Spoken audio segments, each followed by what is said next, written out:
Okay, I want to thank all of our investors long-term that have joined us for today's webcast. It's always a pleasure to be speaking to our long-term shareholders as well as some of our new investors. It's been a very exciting time for Agritek Holdings over the last 30 days.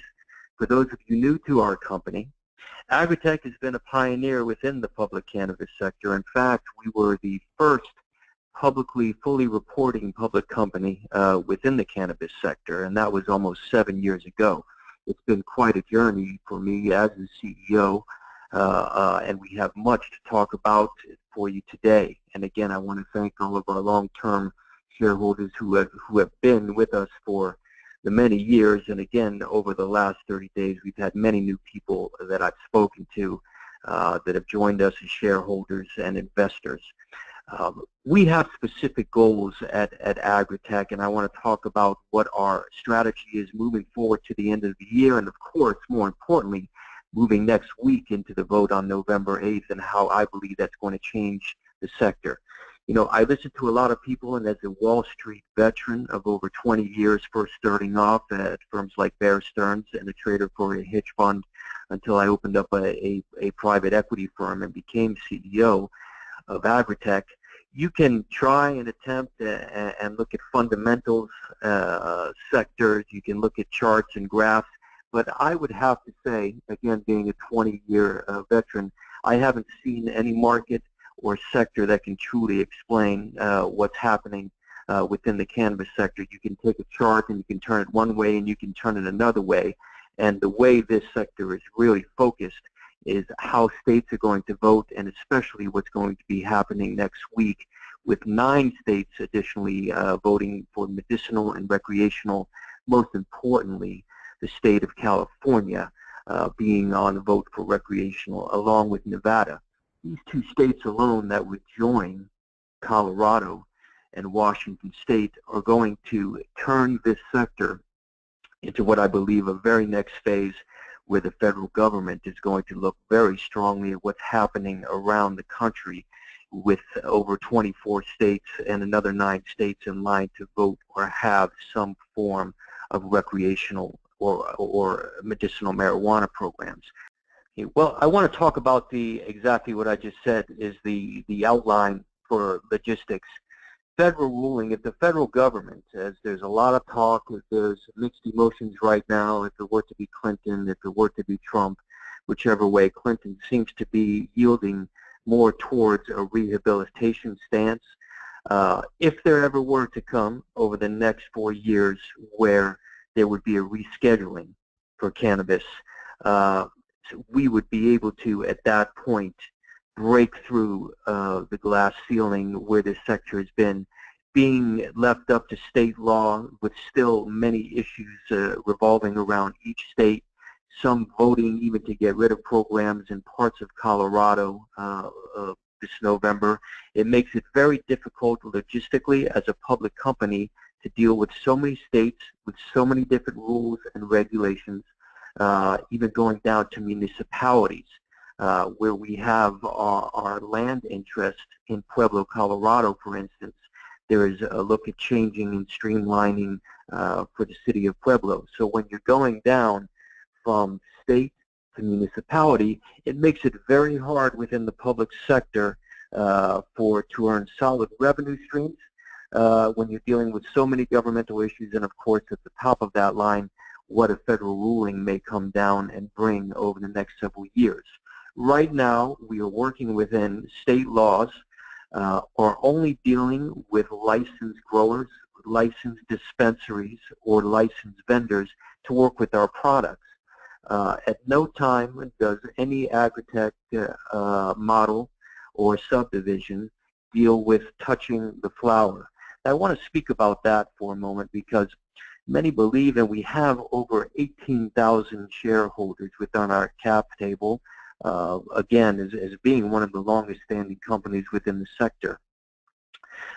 We do not touch the flower, and within this sector specifically, it's hard to find the right model and a real revenue stream.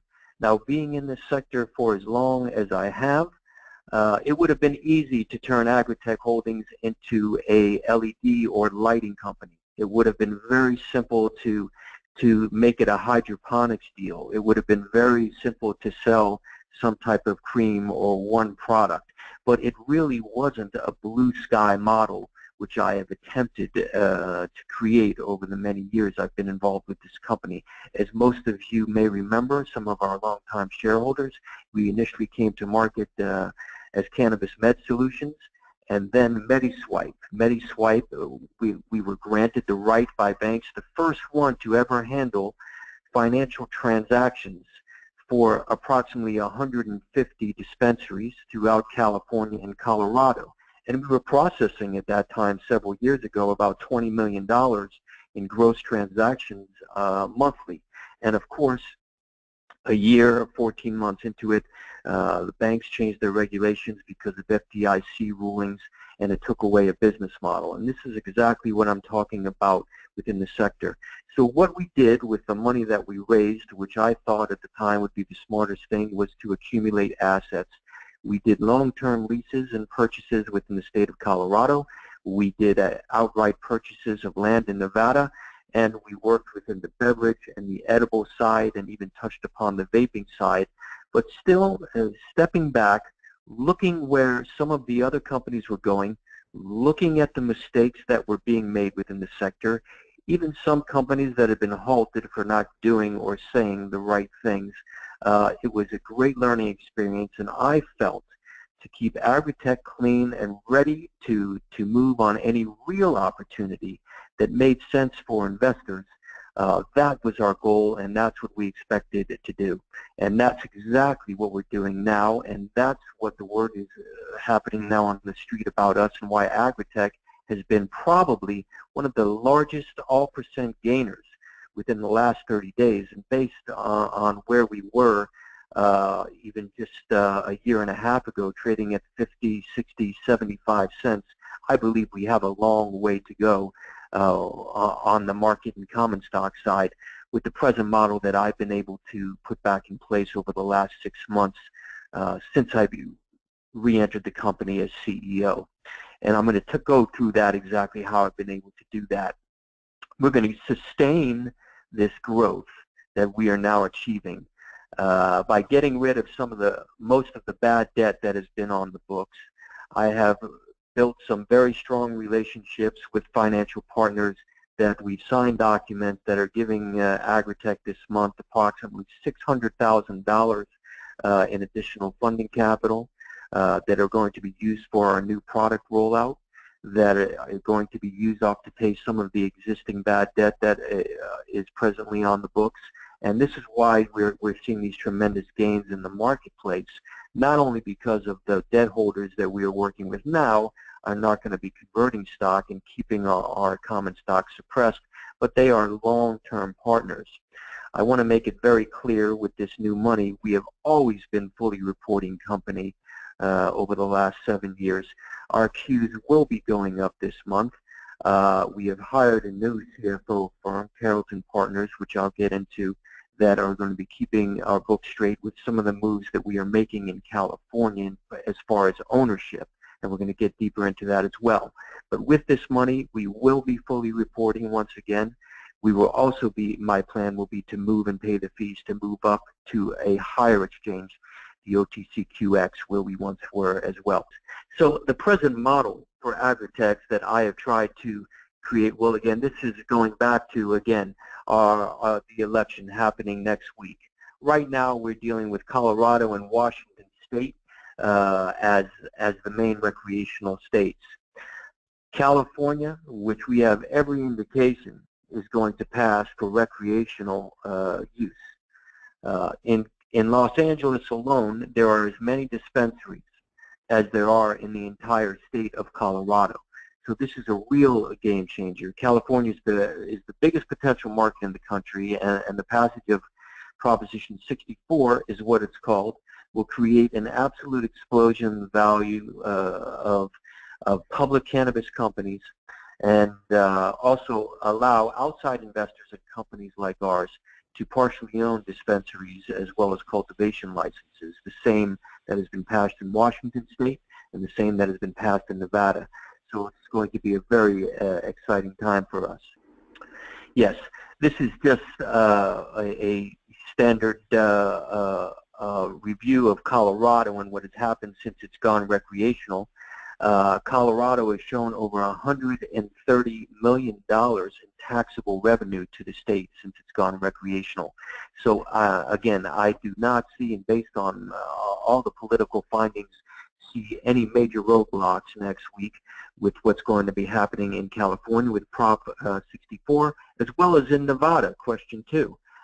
There's a lot of entrepreneurs in Nevada that see marijuana legalization as a way to further enhance the state's role as a preferred vacation spot for adults to come and enjoy activities. At the same time, they'll be able to partake, within the recreational model. I can't, imagine the many tourists. Again, the saturation that Nevada and Las Vegas has, being able to step off a plane when you're visiting Las Vegas and being able to walk into a dispensary, not being a patient just as a medical patient, but just being to go as a tourist and getting involved. And this brings us to our business model. I want to explain the 360-degree model that Agritek now has presently in place, all agreements signed, and where we're going. With our new land project in Colorado that is presently being rewritten for Agritek to be the direct owner. As those of you who have been with us for a while know that we were one of the first to be purchasing land within the sector. At the time, over 2 years ago, I was not sure that it was safe for the direct public company to be the owner of the land in Colorado that would be cultivating and growing either hemp or marijuana. Times have changed and things are moving swiftly, and new legislation has been placed with the outside investments being allowed in Colorado. So our 27 acres in Pueblo, Colorado, which we have always been on the deed for as an owner and as a lien holder, we are now rewriting that land and will continue to own that land, where we are presently going to be putting up our own hemp farm for some of our hemp-based products. This marketplace alone in Colorado will be our first stance to allow us consistency within the products that we are creating, to be able to siphon off certain patches of the 27 acres, not only for clients that are buying hemp and hemp oil from us within the state of Colorado, but to allow us to have the consistency of the products that we are creating. The second part of our business model, those of you may have read our recent announcement that we acquired the brand of California Premiums. California Premiums was a very unique and well-done roll-up brand, pre-roll brand, initially done in 10 packs, and we have since, with our new packaging, reduced it to 4 packs, coming with a lighter on the most popular strains coming out of California. Agritek now owns the brand California Premiums, and for those of you who didn't see the press release and don't know about the product, the website for our California Premiums is californiapremiums.com, exactly how it sounds.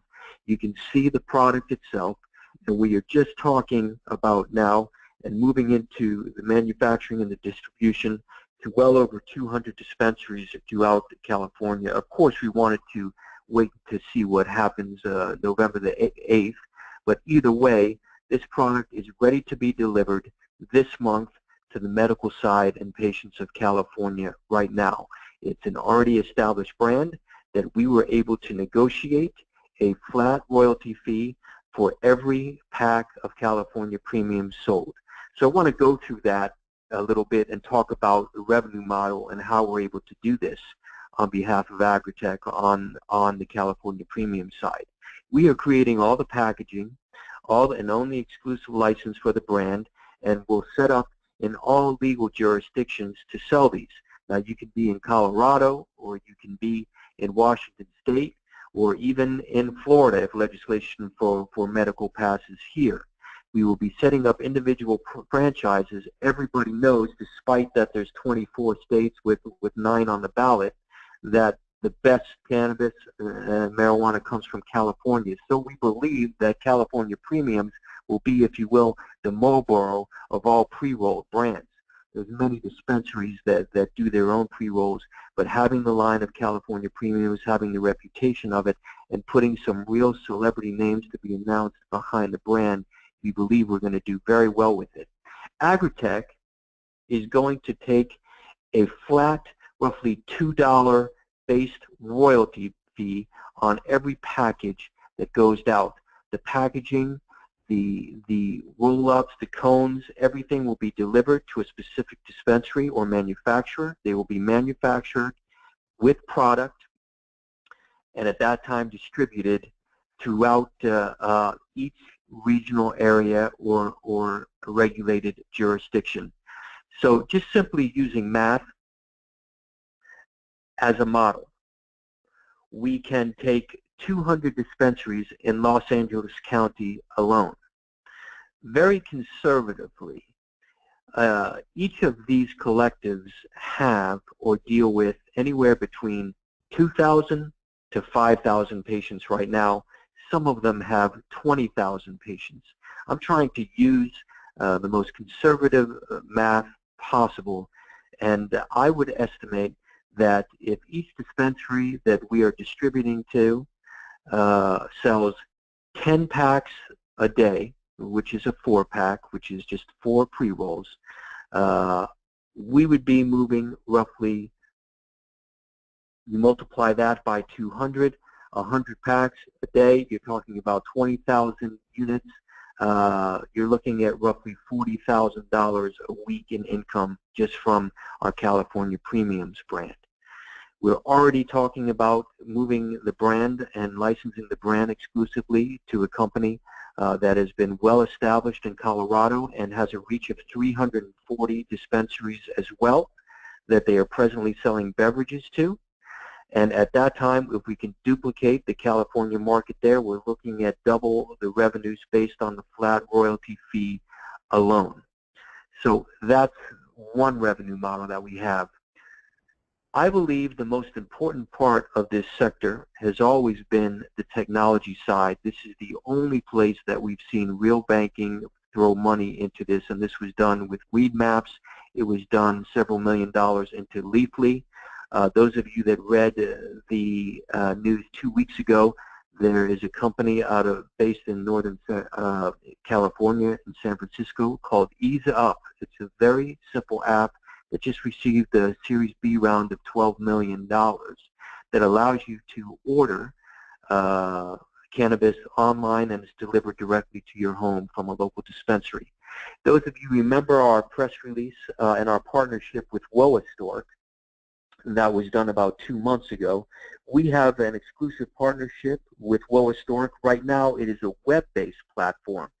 So any medical patient right now or recreational person visiting a licensed state can go to woastork.com, register, pick their strain.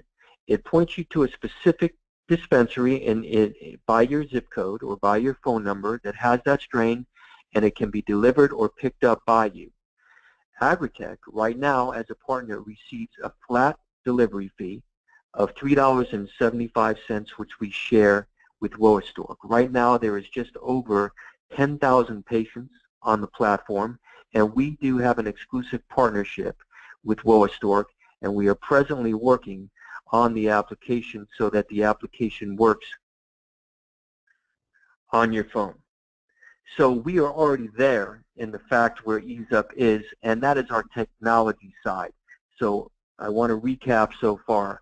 We are presently in the land ownership phase in Colorado where we can control our hemp crops. We are presently in the technology side as a partner with Stork, where every patient that we bring and put on this system to every dispensary that we are working with within our network, we will receive flat fees every time a patient orders, and that's in California, Colorado, and all legal jurisdictions.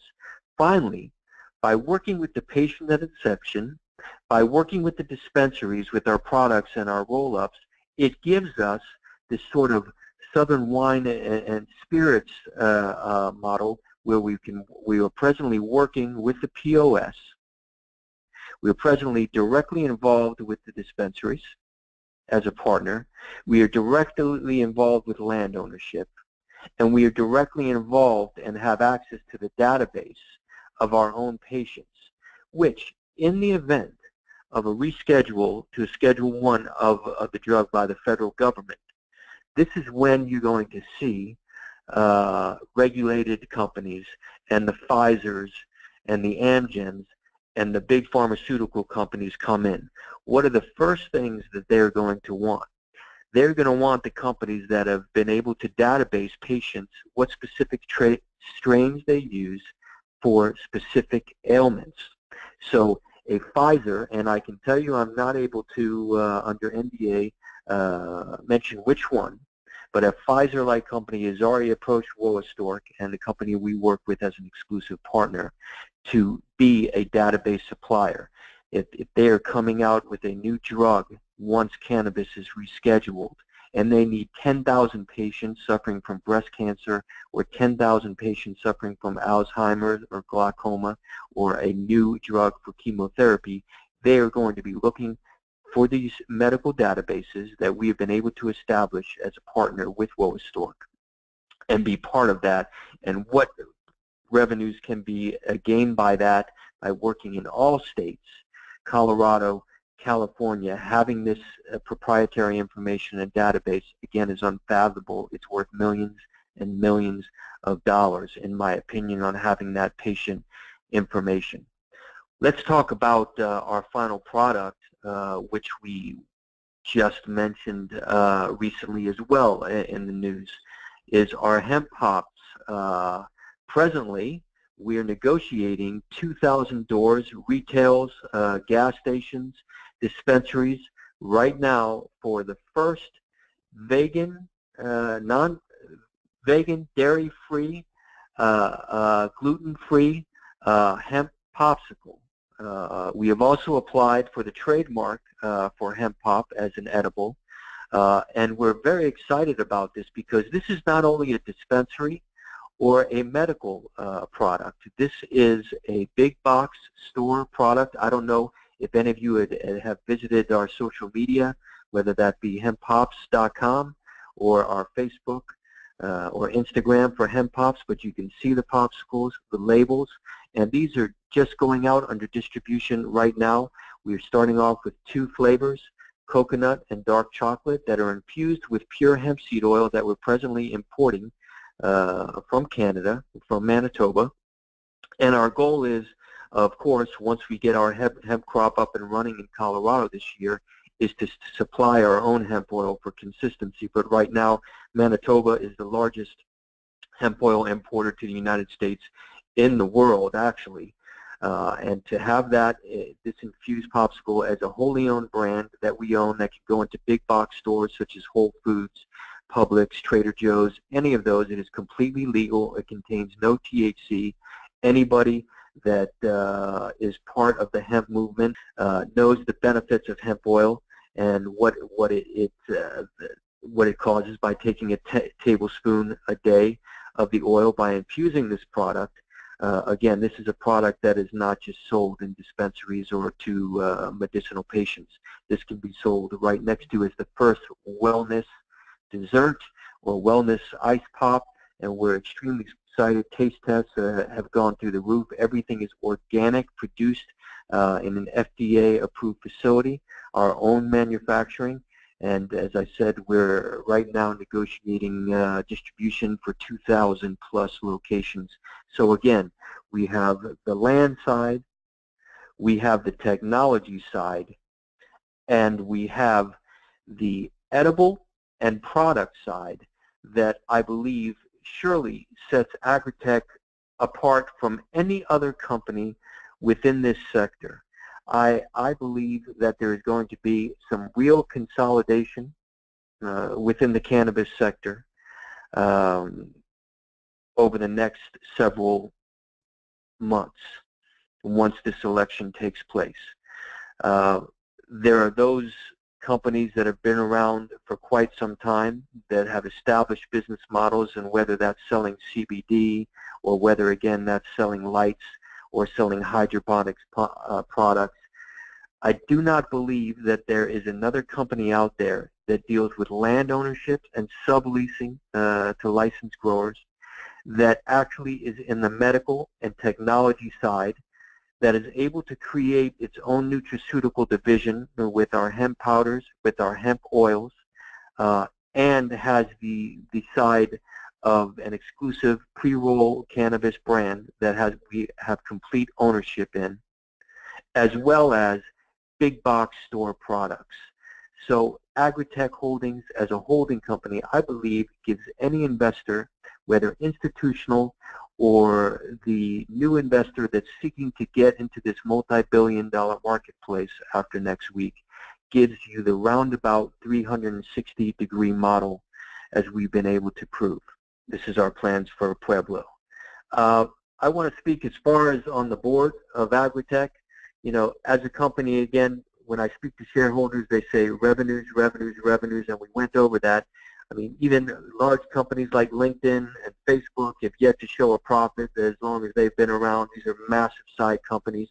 And in this sector, as I mentioned, to talk about revenues, you have to create that model. And again, it's been about what I've seen in this sector, where I've seen past mistakes being made, and have put now together a model that I believe gives us, again, the 360-degree model that sets us apart with our land ownership, with our technology ownership, and with our edibles, as well as product branding and licensing division and plans. To speak of myself, I have been in this industry since the beginning of the sector as the first public reporting company through a couple of name changes. Been with investors through the ups and downs. I took a brief break trying to hand someone else the reins. It did not work out very well. I was asked to come back on as CEO and bring this company from sub-penny to just a week ago a high of 7 cents within a few short months. And I believe our pricing today somewhere around a nickel. There is still a long way to go on our valuation side for what we are, and that is, of course, pending the vote. I can tell you that on our advisory board, Dr. Stephen Holt is one of the foremost medical doctors that does cannabis studies. His book, The Cannabis Revolution, that was released months ago, is on every store shelf and available on Amazon as well. He brings the nutraceutical background. He has made multi-million-dollar exits from nutraceutical and pharmaceutical companies, and we have just expanded our advisory board with Rick Layback, our CFO, acting CFO at the moment, getting our queues up so we can become fully reporting once again this month and move back to the QX. So our experience as a board, and that's really what you're buying into as far as management. I believe that I have proven myself as a leader within this sector. There are very few people that have been able to bridge and make the bridge between Wall Street and pirates coming out of the forest that can get a license to grow marijuana. And I believe my established relationships over the last 7 years, and the people that know us and that know of our company are more than willing to do business with us, and that's how we've been able to land some of these big brands and bigger deals that we've just announced, and that we'll have continued announcements, which I believe are so substantial leading into this vote over the next 7 days. I want to talk just again very briefly about our continued acquisition plan for products. Very different out there. The vaping model is quickly disappearing due to new FDA regulations on oils. We are moving to our edibles beside our popsicles, besides our roll-up division and brand with California Premiums, to gum tablets lozenges, especially based here in the Florida market. The only the only thing that's on the ballot for Florida is medical for veterans with post-traumatic stress syndrome, epileptic children, and chemotherapy patients, which we dispense directly with doctors. We are working right now with the only company that holds the patents for lozenges and gum to be able to infuse these products here in Florida. Our legal team, Horowitz and Armstrong, based in California, are helping us make moves. We plan to have a huge presence starting this month in November with larger offices, headquarters, with some of the things that we're doing that are going to be announced next week. Presently, our cap table, as it stands, we have just under 300 million shares outstanding with, again, well over 18,000 and maybe even closer to 20,000 shareholders now. I want to make it very clear because we're a very small company compared to some of the others. I wanted to clear up a few things before my time is up here and we go to open questions. I am the single largest shareholder of Agritek and have been since inception. I have pretty much all of the shares that I've had since inception of this company. Anybody that would seek to find out can simply call our transfer agent, VStock, and they're at vstock.com, our transfer agent, and get a full shareholder list of all the insiders. So I hold roughly, personally, just under 40 million shares. I own 51% of preferred, and that is non-convertible voting stock. Only voting rights. It is not able to be converted into common stock, and that allows us the ability to move on acquisitions and do something within the space as a tremendous opportunity presents itself very quickly. And I think based on our price movement, based on the deals that we've done on the technology and product side, I think we're in the place I really want the company to be at this time. Again, there have been no stock sales by any insider, including myself, from this company. And as you know, as a company and as a reporting company, any officer and director must file what's called a Form 4 to do so. So I believe, you know, again, as the largest shareholder, I wanted to dispel any rumors out there on the boards, and I do appreciate our board support. I'm very in tune with all of our investors that call our office number, as well as do check up on the boards, so that I can assure every single investor that any questions can be answered by transfer agent, or I'm happy to send copies, pictures of my certificates as they sit in my security box if they request so. But I am a team player, and I am looking for this stock and this company to go much higher to the days it was a year and a half ago. So at this point, I guess it's time for open questions, Dylan. Okay, first question, Michael. What type of effect might losing the lawsuit against the previous partner have on Agritek? Right now, there is no lawsuit. We did not pursue it. We could have pursued it based on the theft of IP to his company. I'm really not at subject to say. The only thing in question right now is if the former CEO is entitled to the shares.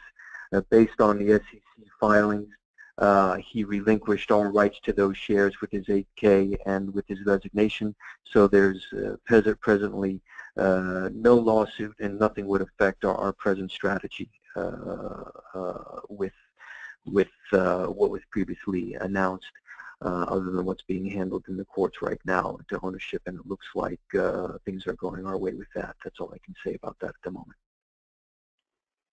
Next question. Is Girl Scout cookies a wise name for a strain considering the ban on flavored cigarettes? That's an interesting question. The only thing I can tell you is Girl Scout cookie happens to be one of the most popular strains in California, and that's why the brand was done.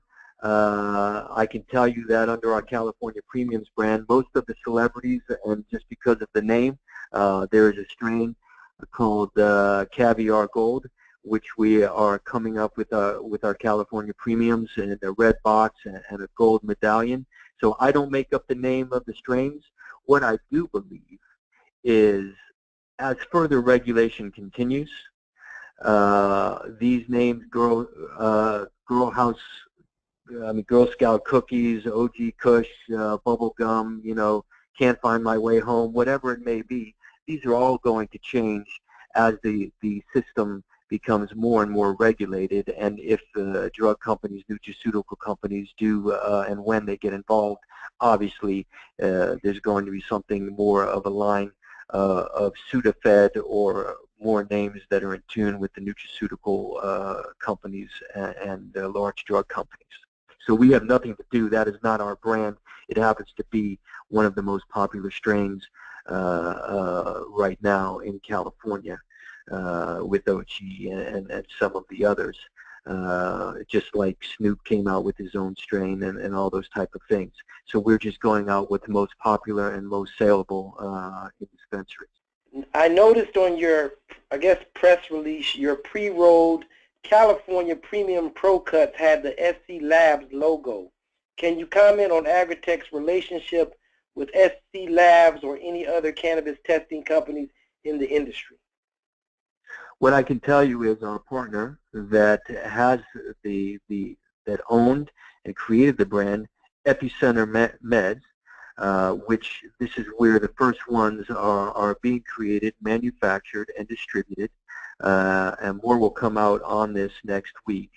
All the product that was coming through Epicenters and what we have been pre-rolling has been tested, and those test results are accurate with SC Labs. Again, it's very important to realize that Agritek and the subsidiary and our exclusive license and ownership of the name and brand receives only a flat royalty. So once we deliver the cones, the products, the packaging, the boxes, everything, what's being filled in the cones and the medicine being filled in the cone, we are only dealing with the top and well-known dispensaries that we are licensing the brand to, and those test results will be to SC or another respected testing lab to ensure the consistency of the brand. We are not the people that we are dealing with to create the brand in California and additional franchises that we release for California premiums in Colorado and Washington State and some other the regulatory states are going to be through one partner or two partners. So like I said, California premiums will be the Marlboro. You want to make sure it tastes the same every time, the strain, the brand, or the product or the flavor that you're buying. So yes, what I can tell you is the product that's used to being filled for the medical and recreational market is tested, and it will be the Marlboro brands, and it will have the same consistency in it throughout wherever state it's sold. Next question. Does big pharma companies make you nervous with entering this new era of legalization? I can tell you, I'm glad somebody asked that question. I am the CEO of this company, and I started this company specifically to highlight and expose the hypocrisy of the big drug companies, the Pfizers, the Amgens, and the others that are out there. That's why I'm the CEO of this company. That's why I chose to get involved and will continue to make this company a success and make it a meaningful company within this sector as a pioneer and the groundbreakers with some of our other fellow companies. The problem is when you see these commercials, for instance, why we built in Florida in the vote last year with Sam Edelstein, who is one of the largest casino developers in Nevada, was putting out negative ads in the state of Florida that marijuana is a gateway drug and leads to heroin, and this is what probably failed the vote because it failed by less than 3%. If people truly knew that they could grow a plant in their backyard and it could help ease their glaucoma or help them with the pain of chemotherapy, or help them, a father that has 3 children that knows he only has 6 months to live because of an illness can lead it in less pain.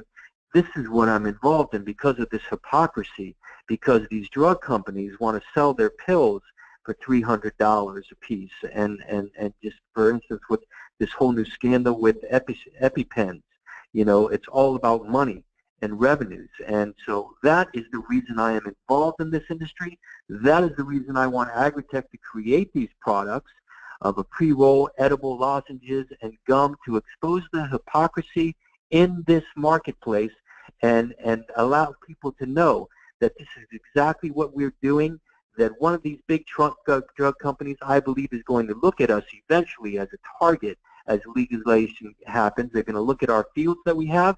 They're going to look at us dealing with over 500 dispensaries with our edibles, for everything to popsicles, to lozenges, to gums, to whatever beverages that we come up with and continue to make with our licensees. So no, there is no fear. There's absolute, fight within me to expose this, because again, people do not realize the only way that you can die from marijuana or cannabis is if someone stabs you with a broken bong. So, but there's more going on with alcohol and tobacco. I don't have to tell people this, but this is the truth, and this is what we're here for, and this is my reason for remaining with the company, to expose this and allow people the knowledge and the intelligence and the education that taking a spoon of hemp oil every day or in our popsicles is absolutely healthy for you. It's the only product out there of its kind. Taking a lozenge of high CBD medication for an epileptic child, I can tell you a very quick story that I was involved in because I'm so passionate about this. We were contacted by a trading firm, by one of our traders that trades within our stock, that asked if we could help. There was a woman, a single woman, who had a young child of 12 years old that was suffering 250 epileptic seizures every day. She had to strap the child to her body. We were asked for one of our dispensaries to try. She had been to every specialist around the world with traditional medicine. The father had left because he wanted the child to be institutionalized, and I can tell you that we were able to get her with a local dispensary, and the children was fed high CBD similar to the Charlotte's Web oil with an applesauce, and within days, and this is an absolute true story, and I still have the text on my phone to this day, within days this child went to 250 seizures a day to 2 seizures a day, down to 0 for some time, and I would send pictures of her running around in Central Park. And these are the type of things that people need to know, and industry experts like Sanjay Gupta has come out, and people are getting behind this to know that this medicine is real, and the hypocrisy with these drug companies will stop. It will be revealed soon, and that these larger companies will again be looking at the databases, the products, and the industry knowledge and research that some of the real companies within the sector have created, and that's where I hope to be. Our next question, how many employees do you currently have? Right now we are down to only 4 employees. We expect on tripling that with the law in California happening next week and hopefully changing. We are going to be expanding our reach in California and opening up corporate offices there, roughly of a couple of thousand square feet, mainly for production of the California premiums as well, and as a distribution point. But again, my number one goal over the last 8 months to a year since I have become re-involved in this company was to cut off the large salaries of the past CEO, to cut down the burn. Our burn is only between $10,000 and $12,000 a month. I have put all the money that we've raised into product development, and it's really not necessary because through our technology, especially with WoaStork, we don't need employees to sell that product. Any patient, as we get the word out, any recreational user can go to WoaStork.com, sign up, pick up their meds, and get it delivered to them, or they can pick it up at a dispensary near them. We are working with distributors on the hemp hop side that have huge reach to multiple doors, big box doors, as well as we'll be expanding our force for the California premiums and setting up premiums, so there's no use, there's no need for us to be need 20, 30, 50 employees, everything is going to be done through distribution routes. Everything is going to be done through celebrity backing us and doing tweets and Instagram and Snapchats about our product. I'm trying to save our money in the bank, use it intelligently, keep our expenses down, and so we have a unique sort of, I've always been a fan of the Amazon model. We don't have to build a huge company of employees. The most important employees in this business are our CPAs, our CFO, and our attorneys to make sure we're doing everything properly and compliant. Last two questions really quickly. I guess this person was late. They're asking regarding the FDA vape oil.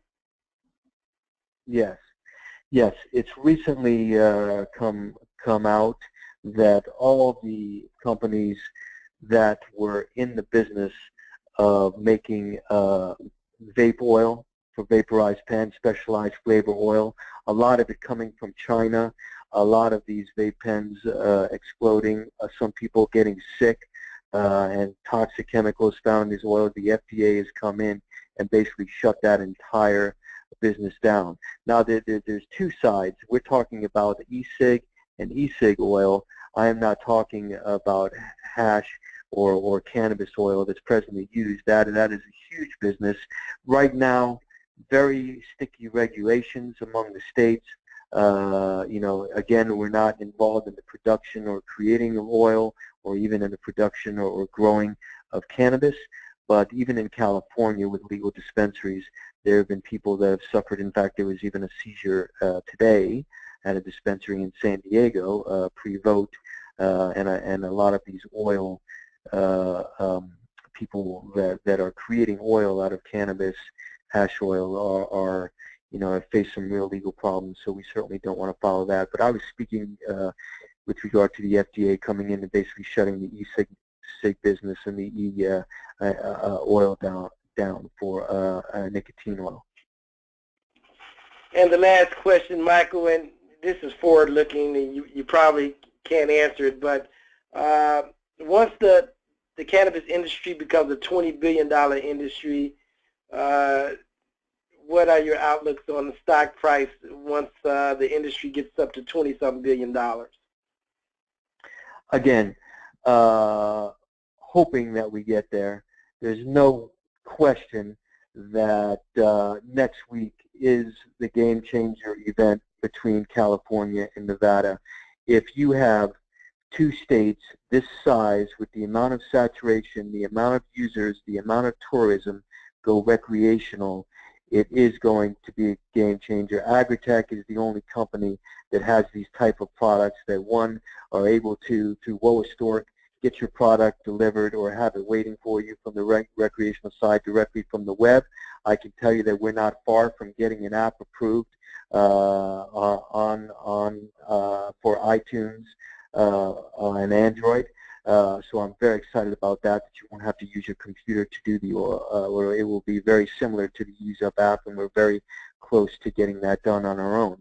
I'm even thinking specifically about owning the delivery service ourselves, having 4 or 8 cars out there within the marketplace in California doing deliveries on behalf of these dispensaries. We have the license to be able to do that. So I think we're in the right place at the right time, being able to fill the shelves of recreational and medical dispensaries with our products. We can easily take our hemp pops with our manufacturing process and infuse them with THC, with child-proof packaging. So I think we're making all the right moves, and I think we're the only company that's poised. It's not a one-trick pony, but through our land ownership, through our product licensing, through the brands that we already have in place, already being distributed, already starting to bring money in the door, and our very lean Amazon model, and our investment in the technology side, puts us definitely one of the top to be considered in the sector. Well, thank you for your presentation. That concludes the Q&A. Agritek Holdings will be featured in the Cannabis Investor magazine for the November issue, which comes out, I think, around November 17th of this month. Thank you, Michael, for your presentation. We really appreciate it. Joe and I appreciate the opportunity. Thank you again for all those who are participating and listening.